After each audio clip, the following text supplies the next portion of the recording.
पुणे जिल्हा नियोजन समिती संदर्भातली महत्त्वाची बातमी आता समोर येते। नामनिर्देशित सदस्यांच्या समितीतनं आता शिवसेना आमदारांना डावलण्यात आल्याची माहिती आहे। सदस्यपदी भाजप आणि अजित पवारांच्या आमदारांची इथे वर्णी लागण्याची शक्यता आहे। सरकारनं काढलेल्या जीआरचा अभ्यास करून भाष्य करणार असं यावर शिवतारे म्हणाले। आपण पाहतोय आत्ताची ही महत्त्वाची बातमी, तर पुणे जिल्हा नियोजन समिती संदर्भातली ही महत्त्वाची बातमी म्हणावी लागेल। नामनिर्देशित सदस्यांच्या समितीतनं शिवसेना आमदारांना डावलल्याचं समोर येतंय।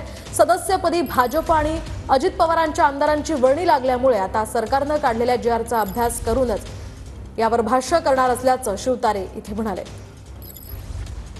तर या सगळ्या पार्श्वभूमीवर आधीच शिवतारे यांनी खरं तर वारंवार अजित पवार यांच्या राष्ट्रवादी संदर्भात नाराजी प्रकट केलेली आहे आणि या सगळ्या पार्श्वभूमीवर आता शिवसेना शिंदे गटाची काय भूमिका असेल ते पाहणं अतिशय महत्त्वाचं असणार आहे। एकूणच पालकमंत्री पदाचा तिढा सुटत नाहीये।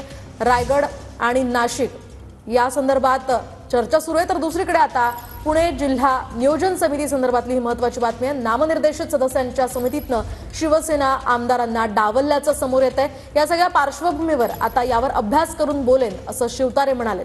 सरकारनं काढलेल्या जीआरचा अभ्यास करून महत्त्वाची घडामोड म्हणावी लागेल। पुणे जिल्हा नियोजन समितीची आज महत्त्वाची बैठक, मात्र त्याच संदर्भात एक महत्त्वाची अपडेट। नामनिर्देशित सदस्यांच्या समितीत शिवसेना आमदारांना डावलण्यात आलेला आहे। सदस्यपदी भाजप आणि अजित पवारांच्या आमदारांची वर्णी लागलेली आहे। मात्र